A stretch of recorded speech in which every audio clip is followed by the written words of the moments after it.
কিন্তু আমার রাগ হচ্ছে যারা পলিটিক্যাল পার্টিগুলো এর মধ্যে ঢুকে মানে ঘোলা জলে মাছ ধরতে নেবে, অ্যাকচুয়াল সমবেদনা চান না, আত্মার শান্তি চান না, বিচার চান না, কে বারণ করেছে? আমাকে বারণ করি। ভিডিও দেখুন, দেখলেই পতাকা দেখতে হবে। ভিডিওগুলো দেখুন না, ভিডিওগুলো পাননি আপনারা? ভিডিওগুলো দেখলেই পেয়ে যাবেন।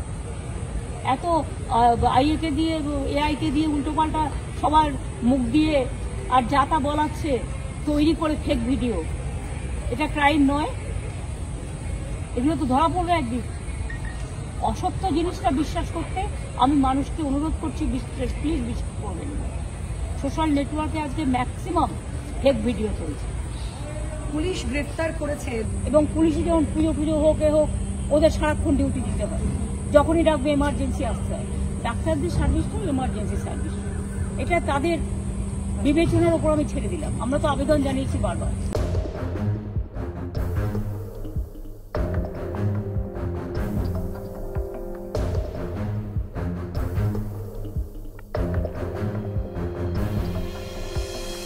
মন্ত্রিসভার শপথটা করব, তখন যেতেই হবে, কোনো উপায় নেই। বাট এমনি আমি আর যাবো না। কিন্তু আজকে 15ই আগস্ট স্বাধীনতা দিবস, আজকের দিনে অনেকে অনেক রাজনীতি করেছেন, অনেক কথা বলেছেন। আমি শুধু বলবো, আগে চ্যারিটি বিগিনস অ্যাট হোম, নিজেদের দিকে তাকাতে। রাজভবনে আজকে মেয়ে ওই যে ওয়ার্কার এমপ্লয়, তার কেসটা তো আপনারা সবাই জানেন, আমার নতুন করে বলার কিছু নেই। তাহলে নিজের দিকে তাকাতে হবে, তারপরে তো অন্যদের সমালোচনা করবে।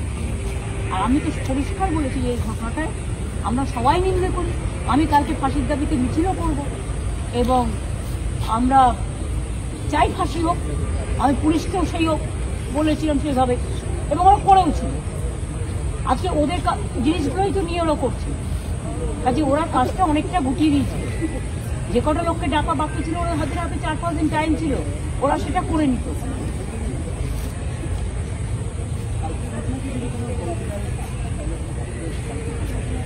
হ্যাঁ, ভিডিও দেখুন, দেখলেই পতাকা দেখতে হবে। ভিডিওগুলো দেখুন না, ভিডিওগুলো পাননি আপনারা? ভিডিওগুলো দেখলেই পেয়ে যাবেন। এত আইএকে দিয়ে এআইকে দিয়ে উল্টো পাল্টা সবার মুখ দিয়ে আর যা তা বলাচ্ছে তৈরি করে ফেক ভিডিও, এটা ক্রাইম নয়? এগুলো তো ধরা পড়বে একদিন। অসত্য জিনিসটা বিশ্বাস করতে আমি মানুষকে অনুরোধ করছি, প্লিজ বিশ্বাস করবেন না। সোশ্যাল নেটওয়ার্কে আজকে ম্যাক্সিমাম ফেক ভিডিও চলছে। পুলিশ গ্রেফতার করেছে 10 জনকে। সেটা পুলিশের ব্যাপার, পুলিশ বলতে পারে, পুলিশ তার কথা পুলিশ বলবে, সেটা তো আমি বলার শোভা পায় না। যার কাজ সে করুক।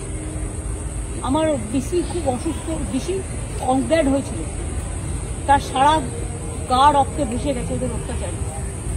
এবং আমি যেটা শুনেছি যে আমি ভোর 4টে অবধি জেগেছিলাম, তার কারণ হচ্ছে যতক্ষণ ওকে হসপিটালাইজ করা না হয়েছে ও আনকনসিয়াস ছিল এবং মাথায় লেগে খুব রক্ত বেরোচ্ছিল, অনেকটা ব্লাড হয়েছে। তবু ওরা সহ্য করেছে। সহ্য করা ভালো, ছাত্রছাত্রীদের প্রতি আমাদের কোনো রাগ নেই, ওরা করেনি, আমি ওদের সমর্থন করি। কিন্তু আমার রাগ হচ্ছে যারা পলিটিক্যাল পার্টিগুলো এর মধ্যে ঢুকে মানে ঘোলা জলে মাছ ধরতে নেবে, অ্যাকচুয়াল সমবেদনা চান না, আত্মার শান্তি চান না, বিচার চান না, কে বারণ করেছে? আমাকে বারণ করি।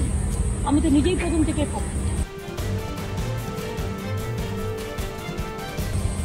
আপনি কি মনে করেন সাধারণ মানুষ যে চিকিৎসা পাচ্ছে না, যাদের মারা যাচ্ছে, তাদের কি মারা গেছে বিনা ট্রিটমেন্টে? এবং আমার কাছে এক্ষুনি খবর এসছে কয়েকজন পেশেন্ট যারা আছে ওখানে, তারা বলেছে আমরা আমাদের পেশেন্টকে নিয়ে চলে যেতে চাই, কারণ আমরা ট্রিটমেন্ট পাচ্ছি। এখন যদি কোনো পেশেন্ট বলে তার বাড়ির লোক যে আমি এখানে ভরসা করতে পারছি না, আমার ট্রিটমেন্ট হচ্ছে না, আমি আমার পেশেন্টকে নিয়ে যেতে চাই, সে তো নিয়ে যেতে পারে, এটা তার নিজের অধিকার। খারাপ লাগছে আমাদের।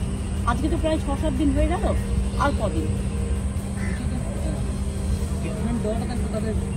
না ওরা অঙ্গীকার নেয়। পুলিশের যেমন কোনোদিন ছুটি নেই, এবং পুলিশে যেমন পুজো হোক এ হোক, ওদের সারাক্ষণ ডিউটি দিতে হয়, যখনই ডাকবে এমার্জেন্সি আসতে হয়। ডাক্তারদের সার্ভিসটাই এমার্জেন্সি সার্ভিস, এটা তাদের বিবেচনার উপর আমি ছেড়ে দিলাম। আমরা তো আবেদন জানিয়েছি বারবার। গরিব মানুষ সাফার করছে, খুব সাফার করছে, প্রচুর গরিব মানুষ সাফার করছে।